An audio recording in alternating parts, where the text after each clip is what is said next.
Hi there, it's Ron Gula from Gula Tech Adventures, and this week we're interviewing Navy cyber policy expert Chris Cleary. Chris and I had the chance to work together at Tenable Network Security, where we did great things helping the DoD secure their vulnerabilities. Chris, welcome. How's it going? I am doing great, Ron. Thanks for having me. This is really, I've been looking forward to this. Excellent, excellent. So when we were at Tenable, we had a lot of fun, but you had a career in cyber before Tenable, and you also have done great things after leaving. So what are you up to right now? So right now I'm at Mantech. I'm their vice president of their global cyber practice that they're going to be creating, I guess, in the next couple weeks. Prior to that, most notably, I was the principal cyber advisor for the Department of the Navy, which in itself is just, there's a long story there. But, a position created through the NDAA to be the sort of the sole voice for the Department of the Navy and Marine Corps, working for the Secretary of the Navy. But after I left Tenable, and before I came to that job, I was at Leidos, also running all the business development and capture for the Fort Meade customer. Awesome. So you've seen offensive cyber, you've seen startups, help the government and whatnot. And as the principal cyber advisor for the Navy, like what did you advise? Like, were you telling the admirals to patch on Patch Tuesday? Like, what did you do? No, as a matter of fact, it was everything but that. So the people who were doing the work inside the Navy and the Marine Corps, the people with hands on keyboards doing the job, they needed none of my mentoring or guidance. What the job was really mostly about was bringing more attention to this space and have it. And I hate to say use the words competing, but cyber still needs to compete for dollars along aircraft carriers and submarines and the Joint Strike Fighter and Abrams tanks in the Army and the B-21 Raider and the Air Force. So there are lots of very, very expensive things the Department of Defense does. And the principal cyber advisors are mostly there to sort of advocate and champion certain things within the department for resourcing. A lot of that also had to do with just acknowledgement of this as a warfighting domain, which you would be surprised for the language that we give to this area so often of how it sort of struggles in the Department of Defense to get top billing alongside things like carrier strike aviation or undersea warfare. So what are some of the misconceptions? Without going classified, right? But I mean, with one of those, unless you want to go classified, only here on the Gula Tech show, right? So what are some of the misconceptions? Because I think a lot of these people who come to cyber in the last couple of years, they kind of view cyber as magic, as if Harry Potter was real all of a sudden. And yes, I can get into this server halfway around the world without an intelligence officer or anything like that. So what are some things that you've had to deal with? Well, the magic one is a good one. And I use that reference all the time because a lot of it is parlor tricks. The people who don't understand the environment have a tough time to acknowledge it as a credible way to, and I'll talk offensive cyber for a minute, that it is a credible way to deliver effects against our adversaries. Because it is easier to fire a Tomahawk. It is easier to launch a Javelin. It is easier to send a Joint Strike Fighter in to do something because they can feel it, they can touch it, and there's a certain level of assurance that those things work. The community that is building these tools, because a lot of it is classified, has a tough time with articulating its value proposition statement to the people who fly airplanes and drive submarines. For the reasons we said in the beginning, there's a credibility, there's resourcing, there's not enough money to do everything. So yeah, there is a little bit of a black magic component to cyber for the people who are not in the community, who fully don't understand the technology. Have we defined cyber? Like, how often did you go to a meeting and be like, okay, does the phone switch count? Does my phone count? Like, what is the cyber battlefield? So the funny thing is we would have these debates all the time of, the word cyber still doesn't have definition. And I'd say, well, no, it actually does. If I could go to Joint Pub, right, being in the military, our joint publications are the way we do everything, doctrine and strategy. And I'd say, well, look, no, in Joint Pub 312, cyberspace operations and cyber would be defined. Now, we could debate that definition, and it probably could or should be modified, but there certainly is a definition of what it is. How people agree to it or acknowledge it, and I always push people back to the reference. It's out there, you just got to read it. And then is the fact that cyber is almost like this man-made domain, that somehow it's a second-class citizen compared to, like, water for the Navy and the atmosphere for the Air Force and land maneuvering for the Army and so on? Not to leave the Coast Guard out. No, but of course. The Coast Guard, actually, the Coast Guard's doing a lot of really cool things in cyber these days. Yes, it is a man-made domain. And we were referencing, you and I were chatting earlier about this, that, as this domain gets more and more accessible through, any means, all houses are wired with it. Everybody has a cell phone. Everybody can get access to a tower or things like Starlink now. So the availability of this environment is just becoming more and more available. So for something that was man-made, it is man-made. It sort of is becoming part of the our ecosystem, like air, land, water, and sea. And I think that's going to cause a lot of interesting, not challenges, but the way that we leverage this environment moving forward, because it is a domain. So we talked about some misconceptions of folks in the service, but you can't talk cyber without talking about hackers. People do like commercial pen testing. So what are some of the biggest misconceptions you've had? I know you've spoken at Black Hat and DEF CON. What have you heard from people? What do they ask about, like military operations and whatnot? When people ask me this question, I tell a story, and the story takes a few minutes.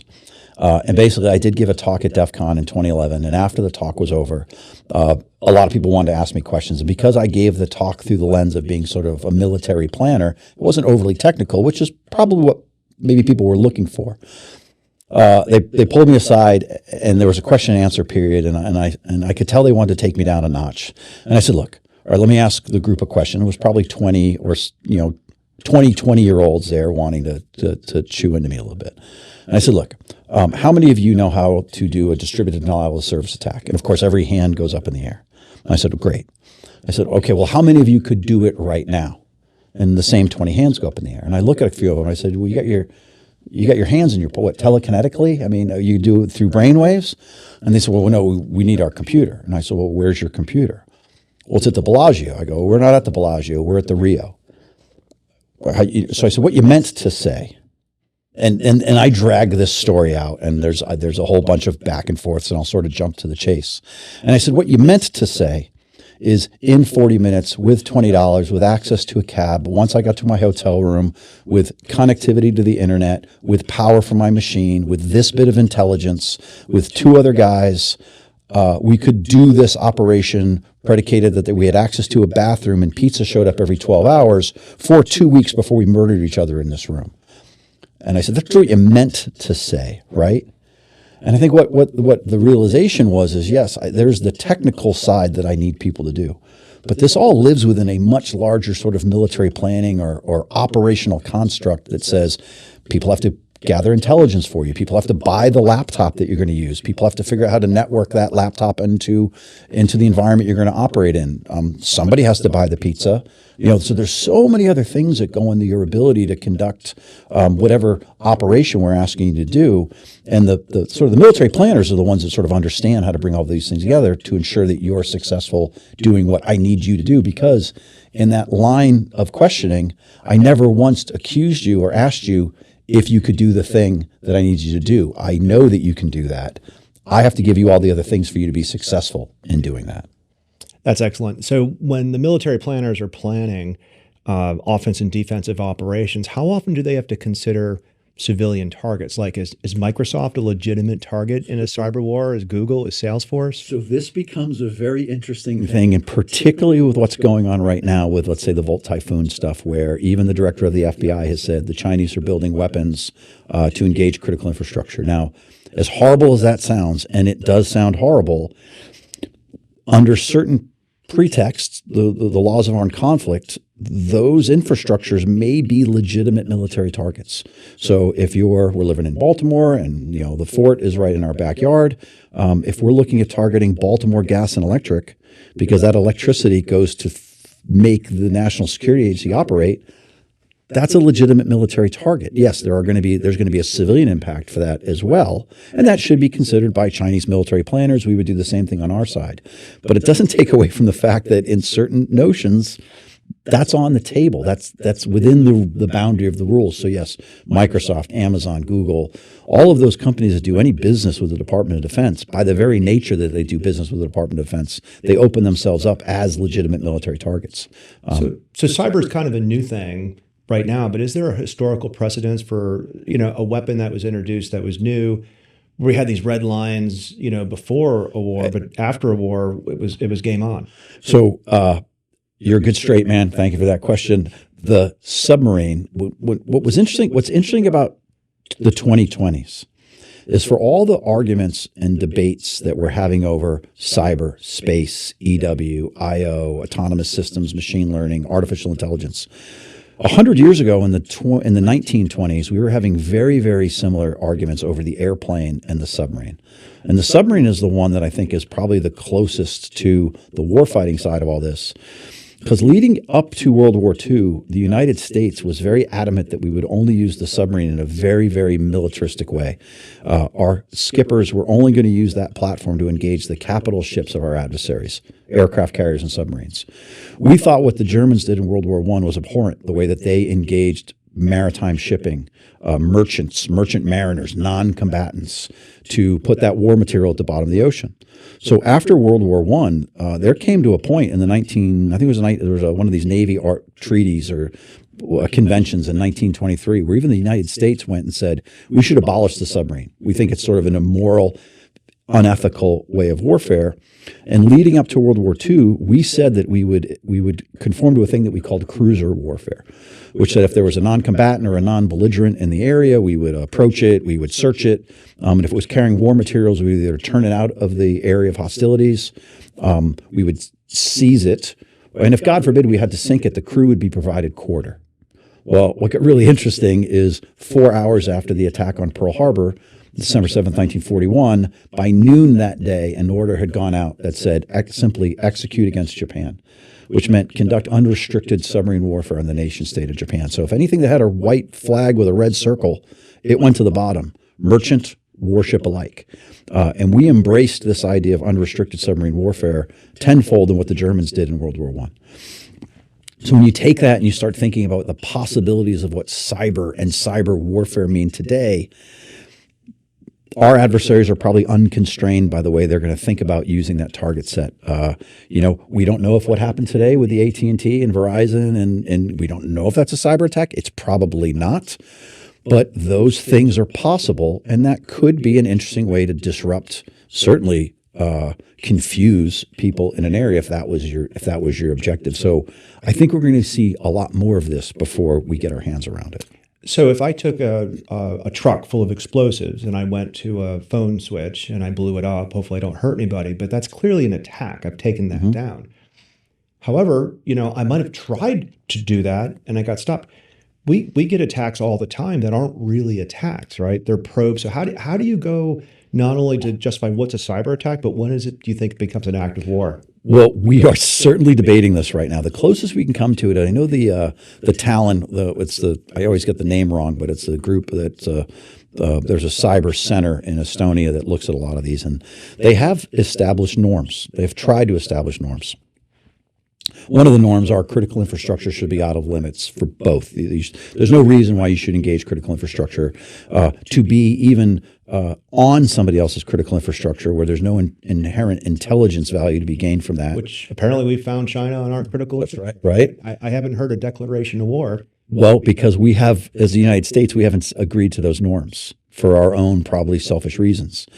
That said, the other Talon thing that I like is I'm a big fan of the Talon Manual, which was a book written that tried to take the laws around conflict, the rules of engagement, the Genevan Convention, all these treaties, and sort of overlay cyber on them.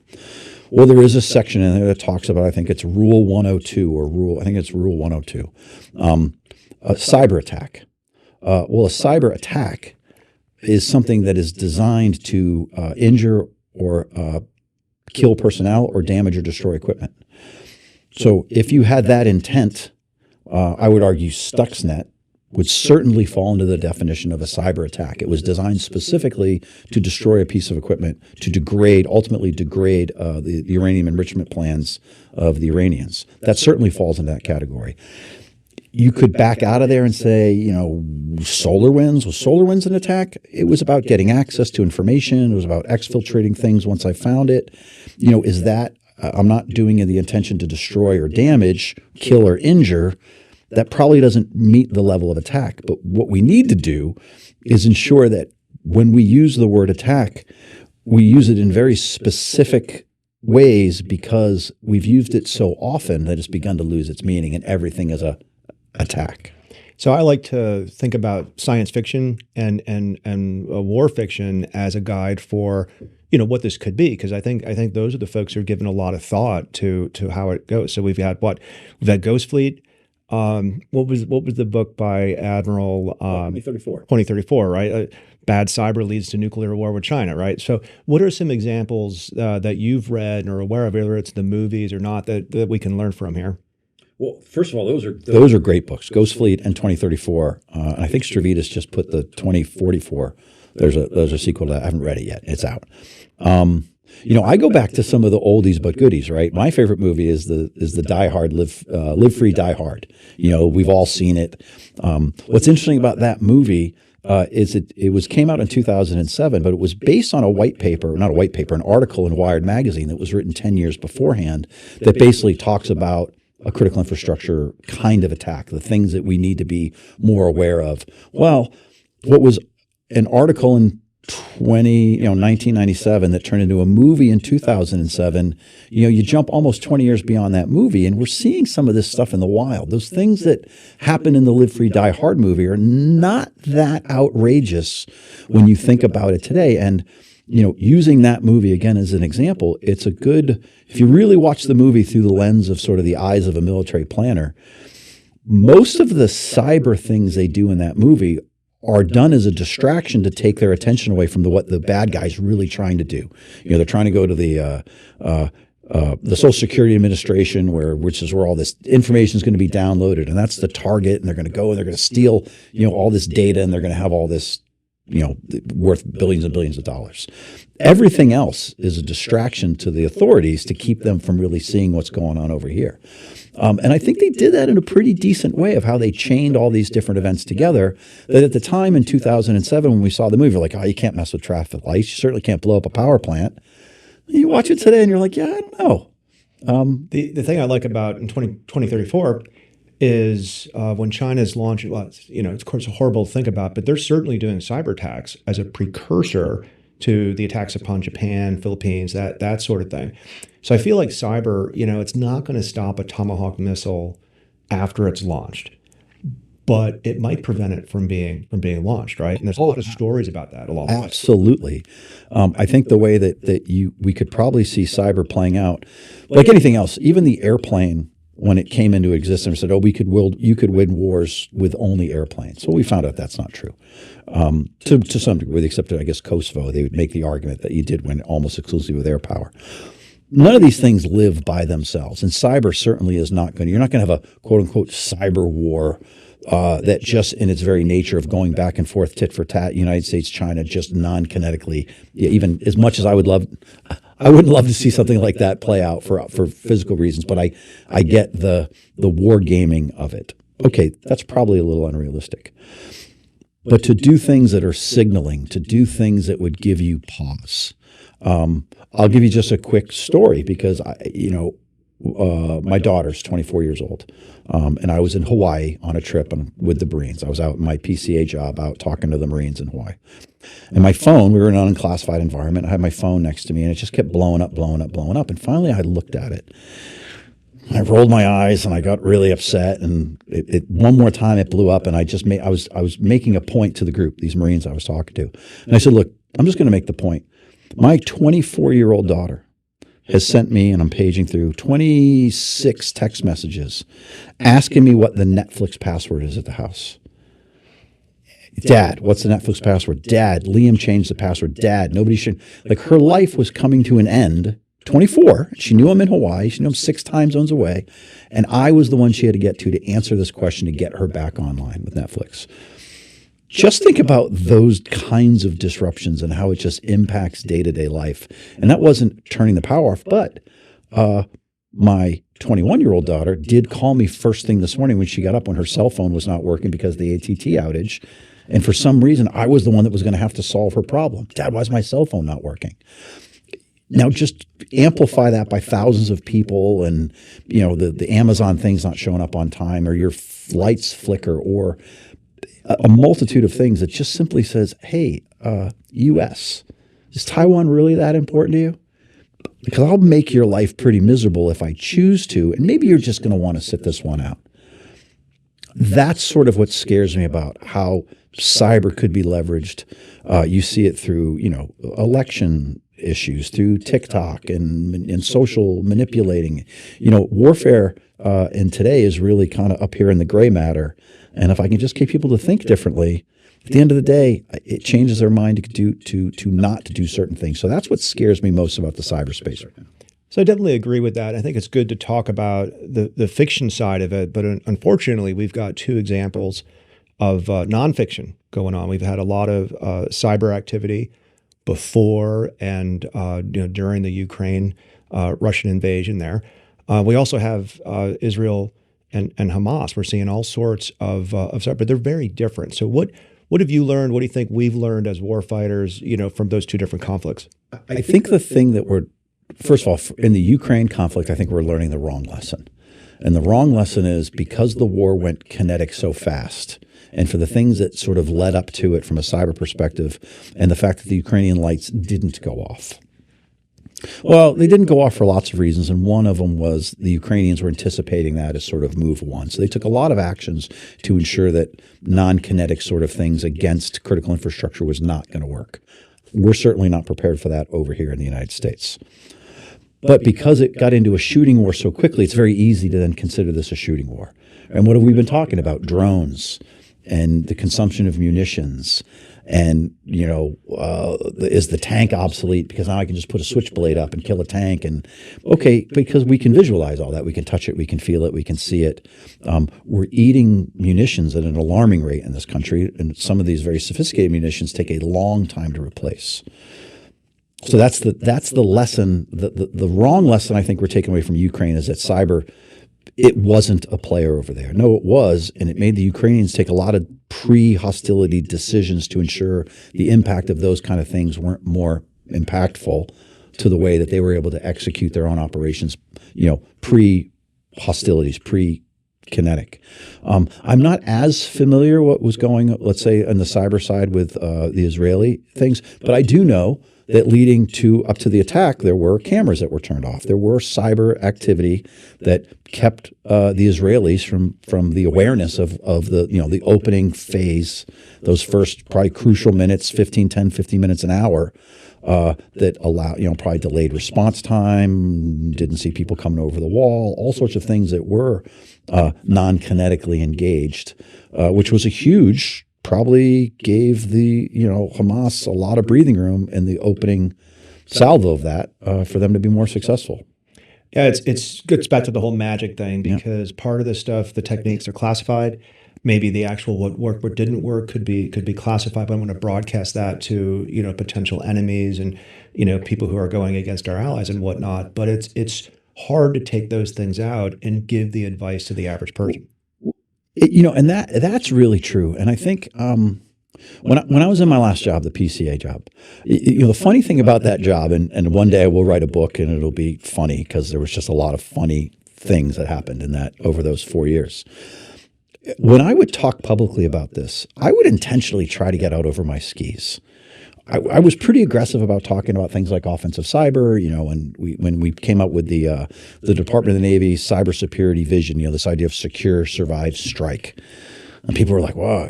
Before it got released, well, Chris, you can't have strike in there. Strike implies all this, war fighting. And I was like, it's the Department of the Navy. F-18s don't deliver picnic baskets, right? The Columbia-class submarine is a nuclear-armed platform. That's all it does. And when we talk about this domain, and if the Department of Defense is going to professionalize in it, well, they're obviously going to start leveraging more of the aggressive things, the ways you deliver effects within this space. Yes, there's huge intelligence, and it's great. It enables work and productivity and supply chains. Yes, that is all now table stakes. but it's also a way to deliver effects in through this theater. And we need to talk a little bit more openly about this as a warfighting domain. And the analogy that I use is, look, we'll talk about the Columbia-class submarine. I've said this before. I don't know how deep it goes, how quiet it is, or the range yield of accuracy of its weapons. Those are all very, very, for very good reasons, classified pieces of information. But I know there's a thing called the Columbia-class submarine, which is replacing the Ohio-class submarine. I can tell you how much each one of them cost, when they're going to be delivered, why we're buying them, and what it means to our nuclear deterrence strategy. So the why and the what of those things we talk about openly all the time. The how it works, classified for very, very good reasons. So why aren't we having more sort of open conversations about cyber as means and methods of warfare, or the application of force, or how the services are going to embrace this a little bit more? Because this is a growth industry. What we have learned is we're not going to build our way out of this problem. I hate to say this now that I'm on the other side. China is the largest navy, and their ability to produce ships is alarming, in an alarming pace. It's now putting to what the U.S. did back in the 40s to shame. They are pushing ships out like nobody's business. We don't have that industrial base in here in the United States like we used to. So our ability to put ships out is limited. Now, our ships are better. There's no question about that. They're more capable and they're more lethal. But quantity has a quality all on its own. And when we get into these building wars, they're just going to outbuild us. So we have to figure out another way to what is that next offset. I very strongly believe that next offset is cyber, space, AI, machine learning, autonomous systems. So when I say cyber, it's sort of a catchphrase for all of those things. One of my favorite books that's very dated now was War in 2020. I don't know if we've ever talked about that. Oh, yeah. It was more when we were more worried about Japan than perhaps China, and they made lots of robots and they had lasers, and it was interesting. It was written in the early 90s. But it's interesting, and it's great to talk about fiction. It's great to talk about different types of strategy and whatnot. But you've actually been working on this for a while, and you also, besides recently joining Mantech, took over as the lead for the MCPA, which I think is going to be a great platform to talk about this. Tell us a bit more about MCPA. So Military Cyber Professional Association was actually founded by a gentleman named Joe Billingsley. Joe and I have been friends for years. He asked me to step up to be the national chapter president, which I was giddy to do. But sort of the intent of the organization is almost in the name, Military Cyber Professionals. And what you found is, every community inside the Department of Defense, the Navy pilots had tailhook, and, every community has their club. So the cyber community, when it initially started, there were things like AFCEA and the Old Crows Association. Those things were kind of taking a little bit of a cyber, but we thought it was important that cyber sort of stood on its own.